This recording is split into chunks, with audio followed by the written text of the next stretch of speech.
Hi all welcome to Blasters Arena. Kerala Blasters ഇന്നലെ നടന്ന മത്സരത്തിൽ പഞ്ചാബിനെ ഏകപക്ഷീയമായ ഒരു ഗോളിന് അവരുടെ മൈതാനത്ത് വെച്ചുകൊണ്ട് പരാജയപ്പെടുത്തിയിരുന്നു. മത്സരത്തിന്റെ ആദ്യ പകുതിയിൽ നോവ സദോയ് നേടിയ പെനാൽറ്റി ഗോളാണ് ബ്ലാസ്റ്റേഴ്സിന് വിജയം സമ്മാനിച്ചിട്ടുള്ളത്.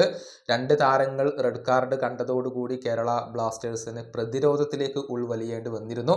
പക്ഷെ മികച്ച രൂപത്തിൽ ഡിഫെൻഡ് ചെയ്യാനും അതുവഴി വിജയം സ്വന്തമാക്കാനും കേരള ബ്ലാസ്റ്റേഴ്സിന് സാധിക്കുകയായിരുന്നു. കേരള ബ്ലാസ്റ്റേഴ്സ് ഒരർത്ഥത്തിൽ പ്രതികാരം വീട്ടുകയാണ് ചെയ്തിട്ടുള്ളത് എന്ന് പറയേണ്ടി വരും. കാരണം കൊച്ചിയിൽ നടന്ന ആ ഒരു മത്സരം ആരാധകർ മറക്കാൻ സാധ്യതയില്ല. 1-2 ഗോളുകൾക്ക് കേരള ബ്ലാസ്റ്റേഴ്സിന് സ്വന്തം മൈതാനത്ത് പഞ്ചാബിനോട് പരാജയം ഏൽക്കേണ്ടി വന്നിരുന്നു.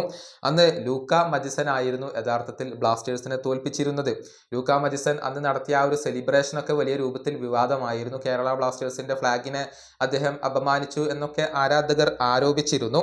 ഏതായാലും ഈ മത്സരത്തിന് മുന്നോടിയായി പഞ്ചാബ് തങ്ങളുടെ സോഷ്യൽ മീഡിയ അക്കൗണ്ടുകളിൽ അതിൻ്റെ ചിത്രങ്ങൾ നേരത്തെ പങ്കുവച്ചിരുന്നു.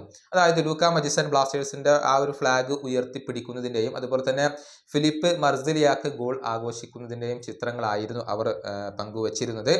ചാപ്റ്റർ 2 കമ്മിങ് സൂൺ എന്നായിരുന്നു അതിൻ്റെ ക്യാപ്ഷൻ ആയിക്കൊണ്ട് അവർ എഴുതിയിരുന്നത്. അതായത് ഈ രണ്ടാമത്തെ മത്സരത്തിലും വിജയിക്കാൻ കഴിയും എന്നുള്ള ഒരു കോൺഫിഡൻസ് അവർക്കുണ്ടായിരുന്നു. അത് അതിൽ നിന്നും വ്യക്തമായിരുന്നു. എന്നാൽ കേരള ബ്ലാസ്റ്റേഴ്സ് 9 പേരെ വെച്ചുകൊണ്ട് അവരെ ഈ ഒരു മത്സരത്തിൽ തോൽപ്പിക്കുകയായിരുന്നു. അതോടുകൂടി ഈ പോസ്റ്റ് അവിടെ പാരയായി എന്ന് തന്നെ പറയേണ്ടി വരും.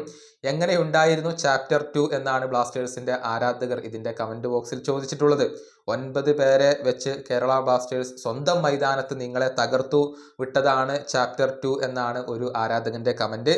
ഇതോടുകൂടി ഈ ഒരു അധ്യായത്തിന് വിരാമമായിരിക്കുന്നു എന്ന് അദ്ദേഹം പറയുന്നുണ്ട്.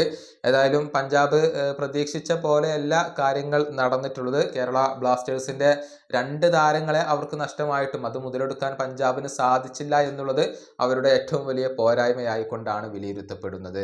ഈ വീഡിയോയുടെ അവസാനിപ്പിക്കുന്നു. അടുത്ത വീഡിയോയുമായി വീണ്ടും കാണാം.